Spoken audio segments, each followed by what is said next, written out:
Bonjour, dans cette vidéo, je présente un mobile puissant et résistant. L'Oukitel VP 55 Pro. Il a 512 Go de stockage, 48 Go de RAM et supporte la 5G. La diagonale de l'écran de ce téléphone est de 6,6 pouces, full haute définition. Il est équipé d'un processeur octa-core Mediatek sous Android 15, d'un appareil photo principal de 108 mégapixels et d'une caméra frontale de 32 mégapixels. L'atout majeur est la batterie de 11 000 mAh. Ouvrons maintenant la boîte pour découvrir son contenu. Nous remarquons d'abord qu'une coque de protection est fournie avec le téléphone.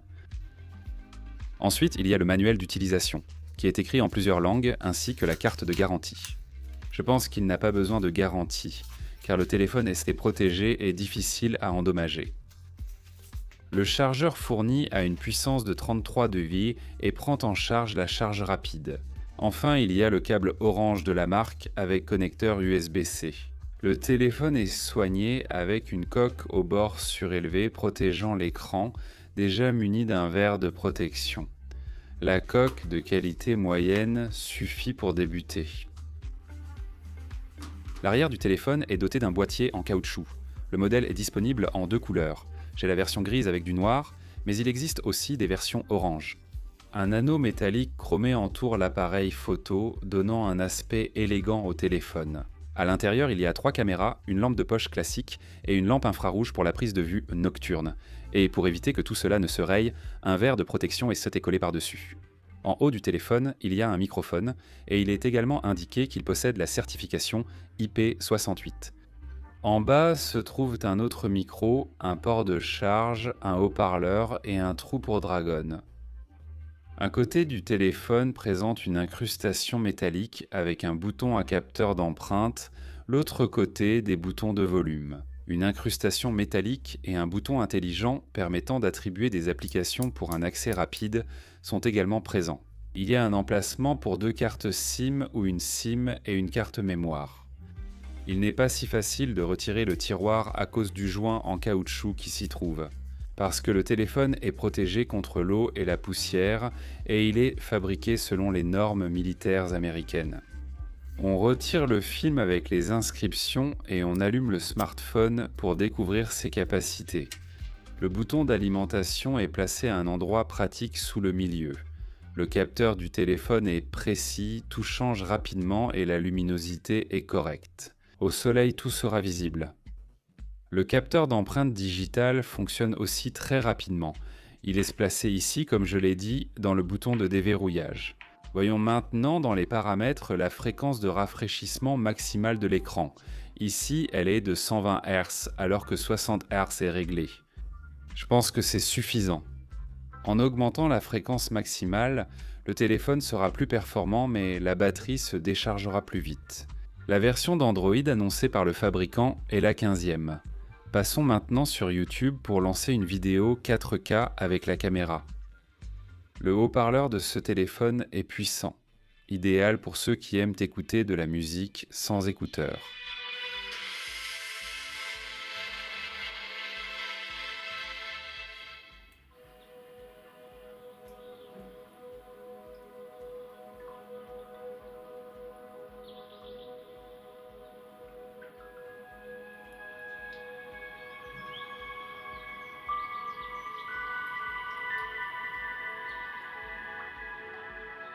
La vidéo est fluide, sans bug, et regarder sur cet écran est très agréable. Si vous réglez la fréquence de rafraîchissement de l'écran à 120 Hz dans les paramètres, je pense que l'image sera encore plus belle. C'est génial de regarder des films sur un tel téléphone. Grâce à un processeur puissant, il ne chauffe pas du tout et en plus la batterie dure longtemps. Ensuite, essayons de lancer un jeu puissant. Pour cela, j'ai spécialement téléchargé Need for Speed. Dans les jeux, l'image reste aussi très fluide et il n'y a aucun bug. Je pense que tout cela est dû au fait que le téléphone dispose de beaucoup de mémoire vive, 16 Go, et dans les paramètres, on peut activer pour avoir 16, 32, ce qui fait au total 48 Go de RAM. De plus, le processeur octa-core est puissant. Hors champ. J'ai joué à ce jeu pendant environ 40 minutes et pendant tout ce temps, le téléphone n'a jamais bugué ni chauffé. Pour les amateurs de jeux, ce téléphone conviendra parfaitement. Pour le test suivant, j'ai installé une application spéciale, 3D Mark. Une vidéo spéciale démarre au début du test, sollicitant fortement le téléphone. Après avoir terminé le test, l'application affichera combien de points notre appareil a obtenu. Je n'avais jamais utilisé ce processeur ni cette application, donc il se peut que nous ayons fait une erreur ou qu'une autre installation ait été nécessaire. Merci d'indiquer en commentaire si vous êtes au courant. Voici le résultat à la fin du test. Je pense que c'est pas mal. Ensuite, nous passons au test de l'appareil photo de ce smartphone. Ici, vous pouvez activer la caméra principale qui fait 108 mégapixels, la caméra macro, le menu Face Beauty, dans lequel vous pouvez modifier la forme du visage. Night Vision, le mode nocturne, active aussitôt la lampe infrarouge lors de sa sélection. Pour le reste, tout est en principe standard, comme sur tous les téléphones. Si vous activez la caméra principale de 108 mégapixels, elle prend des photos avec une résolution de 3x4. Impossible de le changer dans les paramètres. Pour pouvoir changer la taille de l'image, il faut aller dans le menu Images, puis appuyer sur Paramètres en haut et choisir Taille de la photo. Ici, le format 16:9 est disponible uniquement en 2 ou 1 mégapixel. Ce problème se résout en installant une autre application pour l'appareil photo. Prenons maintenant une photo en 108 mégapixels. J'ai aussi remarqué l'absence de déclic en prenant une photo. Allons dans la galerie et voyons ce que nous avons obtenu. La qualité de l'image d'ailleurs est pas mal, la définition est aussi excellente. Quand on agrandit la photo, tout est très bien visible. Voici comment la caméra filme en 108 mégapixels. Ce téléphone n'a pas de stabilisation vidéo, il est destiné à d'autres usages. Si vous avez besoin de filmer quelque chose pour YouTube ou TikTok, cette caméra fera parfaitement l'affaire. Voici comment la caméra de vision nocturne filme. Je trouve ça pas mal, surtout vu qu'il fait complètement noir dehors. Voyons comment l'appareil photo macro prend des photos. J'ai utilisé une petite résistance. Ma caméra principale, avec laquelle je filme la vidéo, ne le capture même pas. Et voici la photo obtenue, tout est très bien visible. Et cette caméra peut aussi filmer en slow motion à 30 images par seconde et la résolution maximale dans laquelle elle filme est de 4K, mais aussi à 30 images par seconde. Avouez que ça a l'air pas mal. Grâce à sa puissante batterie, ce téléphone peut être transformé en powerbank et vous pouvez recharger n'importe quel appareil doté d'un port USB Type-C. Pour commencer, je branche mon ancien téléphone et après cela le téléphone Oukitel commence à se charger.